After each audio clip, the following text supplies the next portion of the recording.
Hey guys, welcome back to the Heroes Global Summer Circuit. Look who's with me. Hi. It's Babel. Finally, you guys will be able to get to see him. So yeah, tell us a bit about yourself. What have you been doing, Mr. Right. Babel? I'm still retired. Okay. That's for sure. No, I'm actually taking a really long extended break because of family issues and a hmm lot of my personal life problems. But I decided to help out my good friend here, Tech Shadow, who is Sure. doing a lot of solo cars. So We, thank we you actually guys just for. met, by the way. Yeah, really. Yeah, this is the first time I Yeah. met this guy. I've known him for the longest time. I've hmm heard stories about him.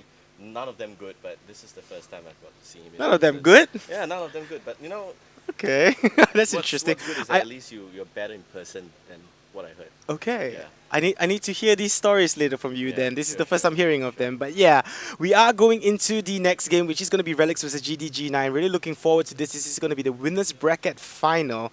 Thailand versus Singapore, man. Your home ground. The draft has already started. Yeah. It is going to be Tomb of the Spider Queen. So it's going to be an interesting game. Instantly, we see Keltas and Tasada being banned out.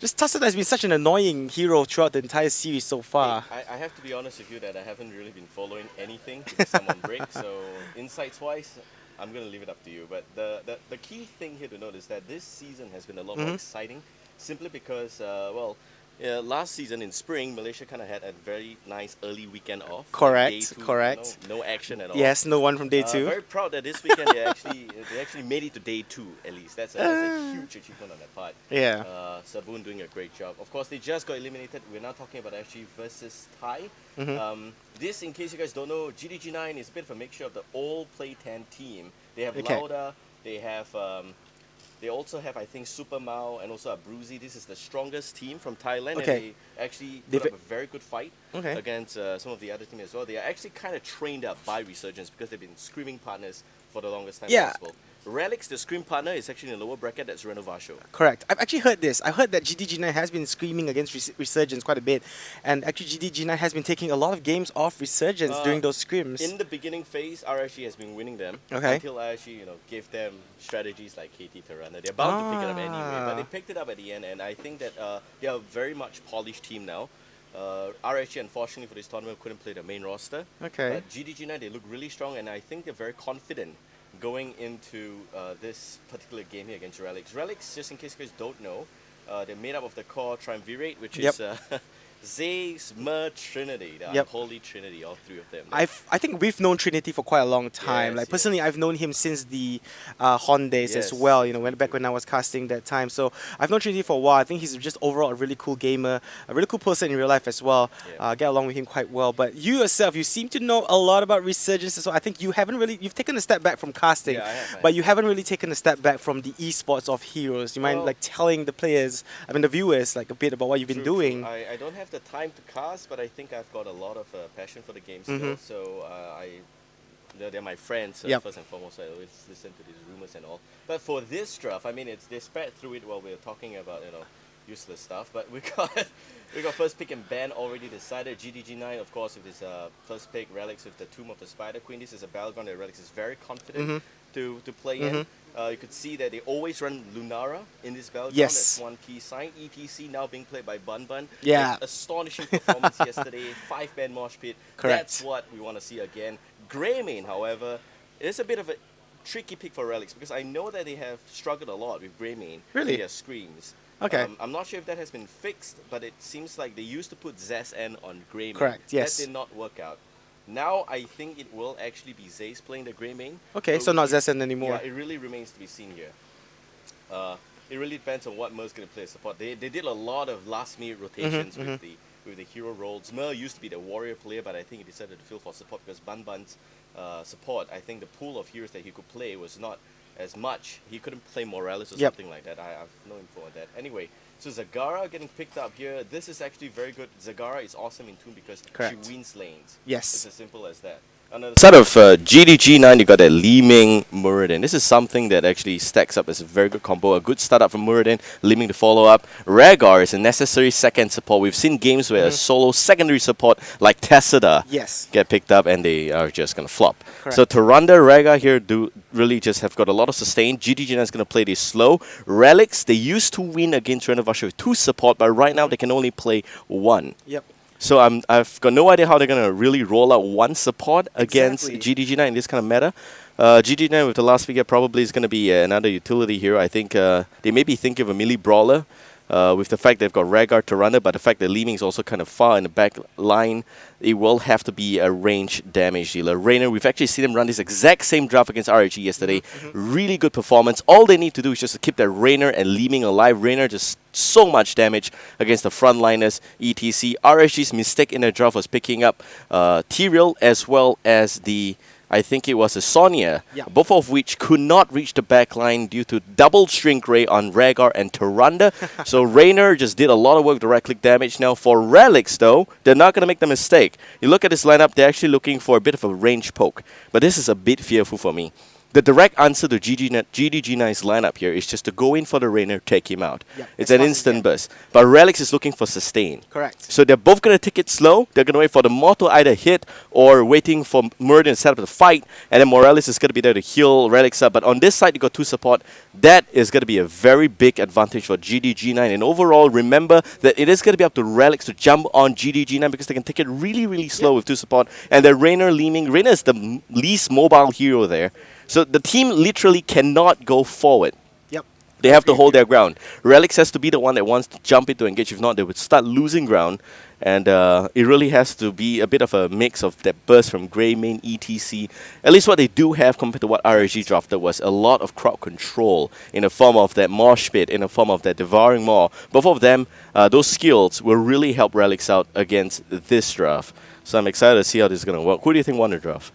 Honestly, I'm liking GDG9's draft as well, and as I agree with you before, as you mentioned that they do have the sustain. We saw this draft they played, was it yesterday against Resurgence? Yeah, they did. Yeah, exact same draft against Resurgence as well. So I'm liking their draft. I love the sustain draft, and I think the little swap up there was instead of Rhaegar, it was Uther. Yeah, maybe. Yeah. I think so. I can't really remember the exact, but I do remember the Tyrande Raynor, Muradin as well as the Li Ming there as well. You know, with the Hunter's Mark as well, just the amount of burst damage that this Li Ming can do is also pretty insane at times. We saw what it can do to just solo ETC, but of course, I really like that lineup, but we have seen Relics run this Lieutenant Morales before. I'm rooting for it just because of the Lieutenant Morales. We haven't seen him picked up in a lot of these games. You know, he's kind of taken a step back. In fact, I think he never really was in any of these metas prior to this as well. So I'm also liking the Relics draft a little bit. I think they definitely need to bring the fight to GDG9, as you mentioned there. You know, they need to go in. They need to try and take down the Raynor as fast as they can. But I think they're going to have a really hard time because GDG9 has been playing really well. And with the amount of sustain that they do have from Rhaegar and Tyrande, it's just going to be all about taking a step back and slowing things down and keeping the game at their pace. It is going to be very hard for Relics to actually dive into this comp, especially with Morales as a solo healer. But regardless, I think it's still kind of possible. Tomb of the Spider Queen is not Sky Temple. That's a very big difference. Sky Temple is like an open football field. You can run in all sorts of directions and stay safe. But for Tomb of the Spider Queen, you don't really have the opportunity to back off in certain corners because you end up in that corner. And that's where you know the Mosh Pit's going to hit. That's where you know that the Devouring Maw is going to go down or Greymane's going to get in your face. So Tomb is where I think because of the battleground choice, Relics actually should look a little bit better. So in my opinion, I think Relics should have the upper hand, but I'm very close on this one. I know the execution on both sides is going to be really important. And do note that because it's a Rhaegar instead of a Uther, there is no instant bailout Divine Shield, which I think GDG9 pulled off a couple of times yesterday. It's going to be Ancestral Healing, and Rhaegar's positioning is going to be very important. So we're very excited for this one. Game 1 in the upper brackets, by the way. Game 1 in the upper brackets of this winner round. Whoever wins this game as well will secure themselves in the grand finals, and that's really important too because you get a cushion. You get the rubber set cushion where you just have to win the first best of 3 series, and if you do drop that one, you still have a second chance at it. So it's really, really important to go through with this, and these two teams, they know exactly what's on the line. Renovation is going to have a good break now while they watch this game, probably getting some lunch, and they'll be playing against the loser of this game. So Renovation as well, really strong. Have you been impressed by Renovation so far this season? I think this season they're playing a lot weaker than last season. I don't think it's the roster change. I think the roster change actually helped improve the team lineup a little bit better. Swapping out Misery Pro for Jumpy Lion. We've seen some good plays from Jumpy Lion today as well on, I think, the Zera tool. The key thing of why Renovation is not doing so well, I think it's because last season they were not prepared for. Like, nobody prepared for Renovation. They came in as the underdogs. People know that they're going to do well, but They don't know that they're going to do that well. And on point, that was all I can say. Last season's execution, the instant pickoffs here. This season, what you do see is a lot of teams getting a lot of time to prepare. And that includes this Thai team, GDG9. Who spent, I think, most of the last 2 months screaming night after night against Resurgence. Relics, they went through a big roster change and they look very, very convincing right now with Mer playing support. You know, the internal joke is he's got like the most amount of comments for support players. And he decided to finally take up the mantle himself. I'm very excited to see how it's going to prove us all wrong. He was the tank player before this, He was the tank player, but he's always been saying that support is not healing him enough and stuff like that. You know, it happens in all games. But now he's playing support. Okay. Now maybe he can actually bring up the entire team level to the next level. We'll have to see. Yeah, so we'll see how that changes the Mer team. But I have been following Relics quite a bit as well. As I mentioned, Trinity is a close friend. I've been watching them scrimming quite a bit as well, and they've been looking really convincing. They took 2 games off Renovasho as well, as you mentioned, in the group stage. 2-0 in really convincing fashion as well. And that really surprised me. Though Renovasho, as you mentioned, they haven't really been playing as strong as they did in the previous circuit. They still are a super strong team. So for Relics to just take 2 games off of them just like that after going down to Resurgence in the Singapore finals, where to be honest, they were actually leading in most of those 2 of those games before they actually lost out to Resurgence as well during the final group stage. Yeah, but Relics, they have been really strong and I've been really impressed by them as well. And I think they've just been really, really good. Well, they've been doing a really good job this entire week. I think it was last weekend that they just lost out to Resurgence main roster, and it was very close games, but 2-0 in favor of RSG. You could see how much they improved here. If you do a little bit of a power matching, you could see that Relics won Renovasho pretty convincingly, but that's because they've been screaming against each other. Renovasho was pretty tight against Resurgence. And GDG9 is pretty tight with Resurgence as well. Because they know each other's game. Correct. So in that sense, putting these 2 teams together is going to give you a very clear picture of who's the better team. Correct. Yes, I agree with you there totally. All right. So, ladies and gentlemen, I haven't done this in a really, really long time. I believe my mouse drag is this button. Mouse 5. Yeah, there you go. All right, all right. So there we go. Okay, we have our eyes back, guys. All right, on the blue team, we actually have GDG9. These are the Thai. They don't look Singaporean to me. Mary Knox on the Turanda. RYL going to be the Murden. A Bruzy will be your Rhaegar. Error as the Leeming. And Lionex playing as what looks like... This looks a little bit weird to me. Rainer, yeah, good old cowboy. The skins have been getting a little bit tricky for me too, you know. Over on the red side, we do have Team Relics. Bun Bun on his staple ETC. Will he get a 5-man mosh pit here? Zace is going to be on the grey main. Zessen is going to be on the Zagara. Mer on the support. Lieutenant Morales. And Trinity is going to be on the Lunara as we see some early action happening here. I'm excited to cast alongside you, Babel. Yeah, it's my first time, I think, casting live with you. So the last few times I did that was online. I was able to make puns and not get hit, but I'm not so sure if this time around I'll stay safe, guys. If you don't hear from me in half an hour, you probably knew that Atik Shadow has me in his belly already. Yeah, you know, I have made a joke before. I think one of them said, "Please don't eat Kaldor too." if I ever get to meet him, yeah. So that's the reason why I've actually been solo casting this entire time. I've actually eaten my co-caster. You know, that's why I'm so fat. So if you piss me off, I'm gonna eat you, Mr. Babel. I'm next on the lunch menu, boys. Yeah, but yeah, the game is actually gonna get paused out here. I think Zay's just having some issues. Not too sure if it's server. Yeah, could be. All right, so generally, what you want to expect here is some form of good early game aggression from both sides. Simply put, you can expect a bit of that Muradin Turanda combo to rotate between the lanes and a little bit of Leeming Siege as well once the opportunity opens up for her. But on the side here for Relics, they do have Zagar that can win a lane. I don't think they got much of an early game synergy going on. Lunara is not very bursty. Maybe Grey main as well as ETC. There's a stun there, but there is a lack of a follow-up, probably in the form of a bit of a burst. But that's going to have to be a bit of an overextension on GDG9's part for that to actually come true. So I think early game, the Thais got this. Yep, I think the Thais got this early game as well. They do have the sustain. They will be able to keep in those lanes a little bit longer. Those rotations will be there as well. Relics, I think a lot of it's going to be lying on Mer, as you mentioned. You know, Lieutenant Morales, whether he's able to keep his team alive and sustain them with the heals. As we do see already, I think they are going to really up in G here. But ETC still hiding in the background there as well. But I think a lot of it is going to be on Lieutenant Morales. If they are able to take down this medic, I think Relics will have to just are forced to back off. As you see Bun going with a nice power slide there. They are going to connect onto RYL, who drops really low, but down goes the Lunara. Quick burst coming out from the Li Ming. I think the Hunter's Mark was thrown up onto him as well, so... Very nice rotation there by, rotating of targets. They had the Meridian in front, and then you see the backline going for the pickup against the Lunara. Great positioning there by Li Ming. Of course, the Arcane Orb did connect there. And on this side for Bun to just stagger around in the mid lane. On the top lane, seems like there's not going to be much of a GDG9 presence here, and Relics already having Zace and Mer doing a bit of a nice wave clear. Still not very used to Mer on the support. just to be honest with you, the last time I casted this game was just about like 3 months back. Yes. And it's always been on that Warrior, so I may just say something here. Oh, they're going on to their Zace already. Grimmy taking a little bit of a beat there. And Mer, of course, with some form of a heal. The sick part of having Morales in your team is that literally you can't afford to take up aggressive positions because Mer is going to be able to heal you up very easily. And, this is not going to be your resource that gets burned. It's someone else's mana. A Bruzy should be fine here. No stun in the front line.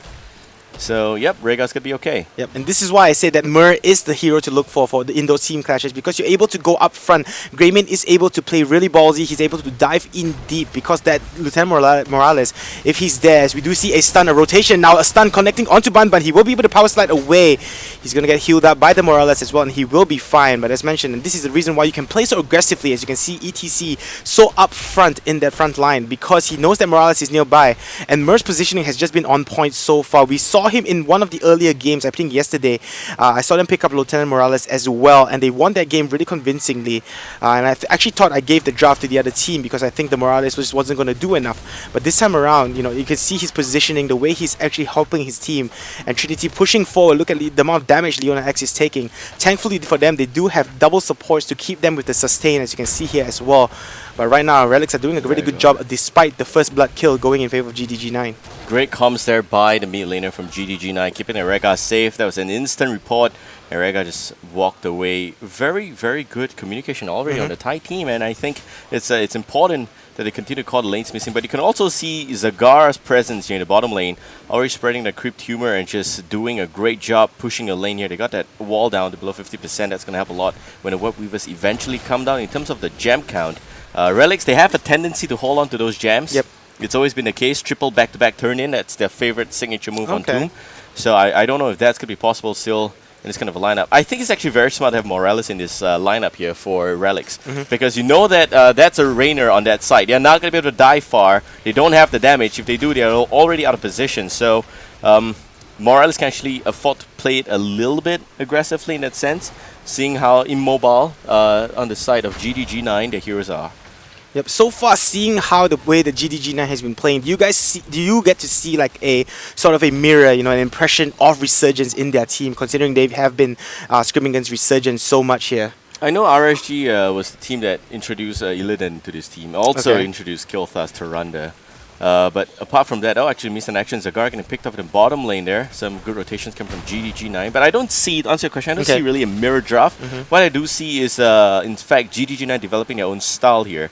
They play a lot more sustain based. RSG is the one that really goes in directly. I mean, the main roster of RSG. They go aggressive, they go directly for burst comps, and because the executions are very much on point, unfortunately, they're not able to pull that off today. But here we have got a Bruzy turning in 16, and that looks like the final set of turn-in to summon those nasty looking spiders. Unfortunately, no visual update since the last time I actually casted this game on those spiders. But we have got about a very good small marginal lead here for the blue team. I think this set of Web Weavers is going to help them a lot more. I think so too. And as you have mentioned to me time and time again before when I was casting with you, the first set of Web Weavers, you don't really do much with them. I mean, it's all about getting down a few towers. If you get maybe a fort, that would be great. But I think in general, you wouldn't be able to do much with them. As you can see, his is already in preparation at the top to get it down.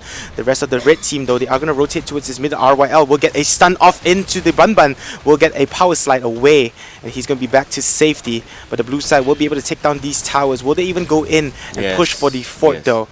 It does look like they want to try and do that. Zace at the top will be able to take down the Web Weaver. The bottom one is going to be dealt with as well, but it does look like they want to go in for this fort.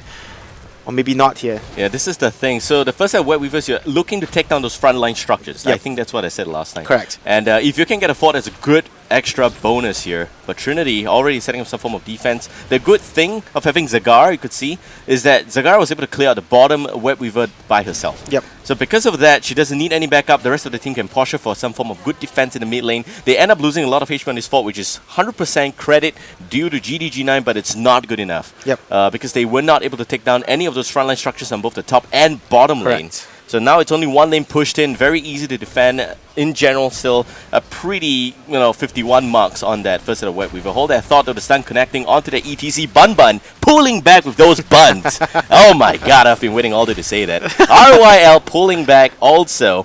And you don't see much of an action. I think both teams just waiting for the level 10. Yep. Arctic Shadow, do you have any insights on those talents? Because they look really foreign to me right now. I can never remember the name of all the talents just by looking at the pictures, which is one of the problems I can have with Heroes of the Storm. Okay. But I don't see anything to out of the order. Maybe the teleport build not being picked up by Li Ming, actually going with the Magic Missile build with the Arcane Orb. That's something I can see. Rhaegar going with a pretty standard healing build there. I think Tyrande is going the Sentinel build DPS to try and boost out a bit more damage. Other than that, I don't really see anything too out of the ordinary from my end. How about your side? Do you see anything? I would say that it's been a while, but I think that this Greymane is going for the melee Greymane build, which is a lot more relevant in today's meta. And on this side also, well, it's a standard Lunara, that's all I can tell. And Morales has been out of action for so long. Yeah, I just really don't remember. I think he's going with a really utility build. Okay, I want to see level 13 if it's going to be Relentless Leader on that side though. Coming out of the Rainer, that's important talent here. Also, if that's going to be a bit of extra heals on the side of Rhaegar, I think. Okay, we could see clearly that it's a bit of a split build on the side of Li Ming, but that's the standard go-to build these days. Yep. So nothing special. Trinity on a note though, a little bit out of position. Zayce looking to turn in 20 gems, not able to do that. RYL applying a lot of frontline pressure. Here comes the Bella Cruiser operational. And Bun pulling back, not enough space created. Bun looking to go down. A lot of heals from Mer already, but still the sustain needs to be a little bit stronger. And boom, baby, down goes the ETC. RYL now holding up the front. Zayce did a bit of a suicidal move there. You're going to want to cherish your life a little bit better. Down comes the Starfall. Big problem here. They're taking a lot of slow and damage, but that goes also to Devarm to slow and hold the team back. Red team gonna be fine. Blue team also just pulling back, and all at the end of it, they just lost a cow. They just got one ETC. That was actually really good disengaged by the red team, getting away from that with just minimal damage. As we see the clash still going on. Trinity going in, trying to be a bit out of position. He does have the Mer there to support him. He's going in with the pokes onto RYL, but they will be able to back off safely as well, as now they try to go for the turn in, and they will be able to summon their own set of ugly spiders here, Babel. Yeah. Well, Zayce in the meantime did take out, I think, Li Ming on the top lane. It was very well done by Greymane. Greymane's sole objective here is just to take out the Li Ming or Rainer. It's very hard for Greymane to jump on Rainer because he does have increased movement speed, a bit of a pushback, penetrating around and stuff like that, but Li Ming has none of that. Yep. So the moment she's used her, I think it's teleport, right? Yes, yeah, teleport. Then she's ripe for the taking. Correct. Okay, RYL in the mid lane, some set of raid Web Weavers coming out. Let's see how Relics deals with their first set of Web Weavers. Hopefully they're going to get some extra value, and instantaneously you could see that the lack of Zagara and the lack of split lane from GDG9 is hurting them, because both top and bottom lane is going to get pushed in. This is a lot of value here for Relics. If they can keep them interested in this mid lane, that's all they need to do. But they are already losing the mid lane Web Weaver, and they do fulfill the objective. I think, yes, the front line structures are down on both top and bottom. They will just pick a lane now to push. Probably going to be the bottom one. Li Ming is going to go to the top lane to defend here. So all three forts going to take some form of damage. And I really just prefer this one a lot. In Tomb of the Spider Queen, top lane's most important, by the way, because of the boss and the fact they can actually end game. Oh, Inax dropping very low. Great pickups there by Lunara. ETC goes in. Mosh pick connects on 2, and already you see the Rhaegar gone. Muradin in a lot of trouble. That does not look like his base. He's going the wrong direction. He's a little bit lost right now. Can somebody please page Siri? RYL needs help, and he does go down at the end of it. Lost in the jungle there somewhere. But we do have the raid team taking a very convincing lead. This is good value. Yes. First set of Web Weaver, 1 fort down, 2 gates down. This is looking good for Relics. Exactly, and now they are going to push in. They are 2 levels ahead right now. They are a talent tier ahead too. The blue side, GDG9, they're going to be a little bit in disarray. I think now they have to try and force the fight. Disintegrate going to be used right here onto Zay, trying to take him down as well. Bun, I guess have to say his ETCs have been on point. The mosh pit catching 2 there, and they were able to take him down. I think Muradin was just trying to waste some time at the bottom lane. Unfortunately for him, he was not able to get away, and now another turn in here for Relics. And just after you dealt with the first set of Web Weavers, here comes another run. They like to bring the pain train again and again and again. But the key thing here is that there's still one more turn in. And they like to do the triple back-to-back turn-ins. I don't think they have got enough gem on hand right now. I don't think so. But if they are able to soak up the gems, which they always do, you see 19 on Zace, next thing you know, 40. So we have to see how they deal with this one. The main objective here is really just to push the mid one. But the top lane, they're looking for a bit of an automatic push here because of the fact that you have Trinity is clearing the wave. And the real objective, I think, for map control, you want the mid fort. For boss, you want the top fort. So GDG9 is already playing in a really, really bad spot. Bun looking for the window, goes in, locks down the Leeming, and instantaneous burst. Leeming says bye-bye. And we already have the mid fort down. They may even get both forts, which is just like the dream come true. I think they, in fact, will be able to pressure on in this mid lane. It does look like the inner structures are going to get taken down here. Leona X dropping really low, though. Going to get Ancestral Healing right back up. They are going to be able to break down the towers along with the walls as they start to push in. I believe the top will be auto-pushed in by the Web Weaver. That's going to secure them the fort. Now the question is, will they be able to get this keep, though? It does look like they want to try. Trinity playing so ballsy all the way up front. Leona X taking so much damage, getting healed up by Abruzzi. But I think that's going to be all for now. Leona X is playing Trinity. Now look at his positioning. There you go. He goes in. Starfall going to be thrown out. Hyperion now coming out from the blue side. Devouring Maw going to connect onto 2. But the red side will have to disengage onto this. The blue side doing a really good job keeping themselves alive. RYL now giving chase onto the red team as they are able to back off, but they want more. It does look like they want to finish off this keep to help the lane continuously being pushed out. But I don't think they will be able to finish it just yet. Here comes the Arcane Orb, and I think they're just going to back off right now. They don't want to risk too much about it, but Muradin is at the top lane, so I think they can go for it, actually. The key thing of why they're pushing the mid lane is because there was a Web Weaver here. They know Muradin has to deal with it, and they know that they will have a lot of space because they cannot really commit to a mid lane clash. If they lose the top fort as well, or rather keep our frontline structures. You have to be very careful on that note. But I'd like to point out just now, Mer's positioning was pretty good actually. Maximum range on a healing beam, I think, onto Lunara. Lunara could afford to play aggressively, and that materialized a lot of AoE damage against GDG9. That's very good pokes coming in, and if you compare pokes versus poke, somehow Leeming's pokes are just not going through. Leeming's poke are bursts. So it comes out one time, but the Lieutenant Morales is there to keep you topped off. So you're never going to be going down in terms of that HP. Trinity comes in and he just throws one arrow after, not arrow, a spear after another spear, and it just brings you down slowly. And Rhaegar's slowly looking at you die while he's trying to chain heal you back up. But it's just really hard to deal with. So definitely the pokes, if you're comparing Leeming to Trinity, I think Lunara definitely has this in the bag. And with Lieutenant Morales as well, he's able, as we saw there, to play so upfront and just so ballsy now. As the red team just slows down the pace of the game a little bit as they start to collect a few more gems. I think they just will have about enough. Just one more, and then they'll probably turn in and go in for the triple turn in there, of course, as well. And you can see here Leeming. A little bit of a sneaky between the cheekies.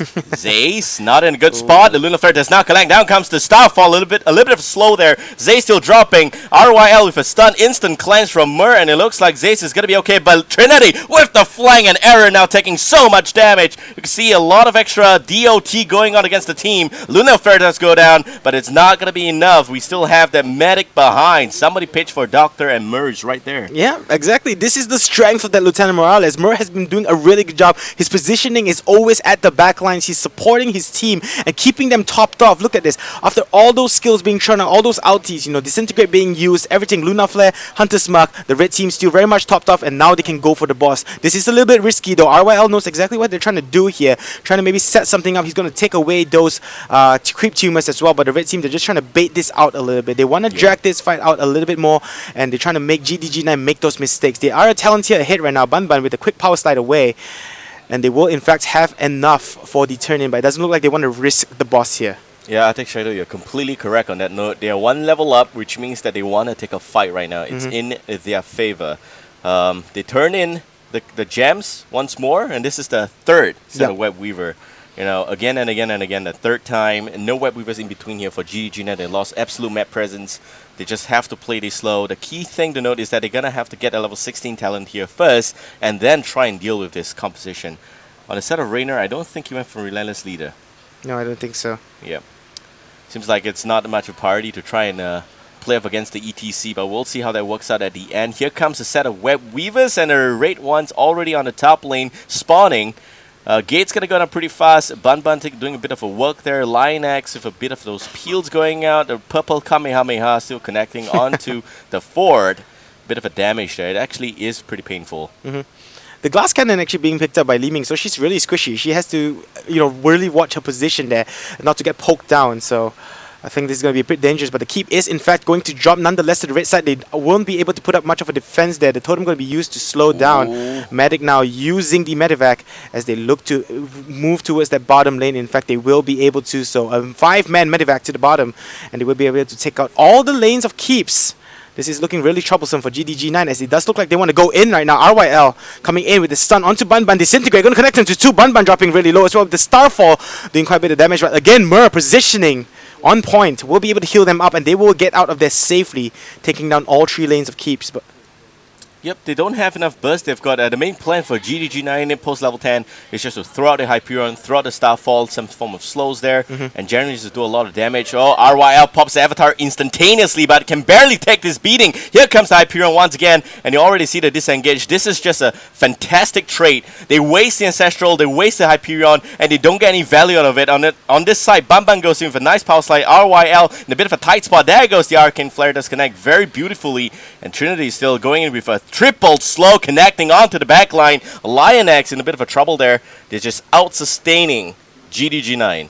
Yep, they're definitely just out-sustaining them right now. As you can see, again, positioning from Mur, keeping Bun alive. And I have to say, Bun has upped his game so much after coming down here to Singapore. I think one of the main reasons, I did talk to him earlier on, he was playing from Malaysia a lot of the Singapore qualifiers. He wasn't able to communicate with him that well. And after now coming to LAN event, he did mention that, the communication is there. They've been playing so much better. The synergy is there. They will be able to take this boss down now as well, as the blue team is a little bit too late to the party to stop this. Now the boss pushing down the top lane, 17 minutes in. This could very well be GG. RYL could be in some trouble now. Gonna dwarf toss into it though. Starfall is gonna be there, but he's gonna go down nonetheless. Bun dropping low. Mur is gonna be there to heal him up though. Arcane Orb being thrown in, but already in the background, we do see 2 falling. Now Ariel, Marinox, and the Bruzy having to back off. They need to deal with this boss as well, but I don't think they're gonna be able to do so, Babel. This is probably gonna be GG. Magic Missile coming out again. Trinity dropping low.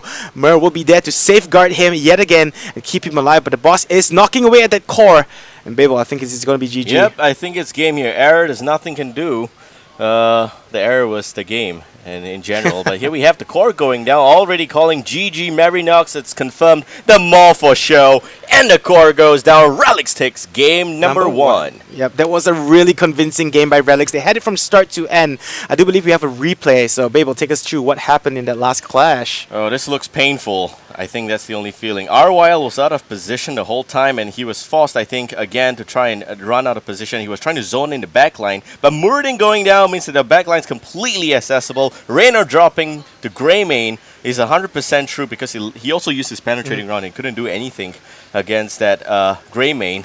So we have the rest of the red team just following through the rest of this game, and game 1 pretty easy for the taking here, I think. Yeah. For Relics, a very convincing 2-level lead the whole time. So GDG9, man. They're just going to have to change it up. I don't think that this strategy works against Relics. Yeah, they definitely need to change it up. We did see a solid performance yet again by Relics. They've been good and strong all through the group stages yesterday.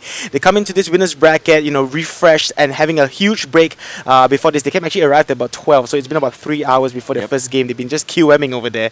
But right now, they're just coming into this and refreshed, and they want to take this. They want to win. I actually spoke to Trinity earlier as well. They said they are ready to go to Sweden. So we'll just have to see if they can do it. Yeah, big words, big words.